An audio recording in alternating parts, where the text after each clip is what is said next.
உதயநிதி மட்டும் என்ன உப்பு சத்தியாகிரகம் பண்ணிட்டு அரசியலுக்கு வந்திருக்காரு. யார் அவரு?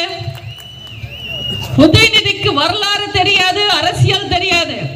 உங்க தாத்தாவை 3 முறை வீட்டுல உட்கார வச்சவர் எங்க புரட்சி தலைவர், ஒரு நடிகர்.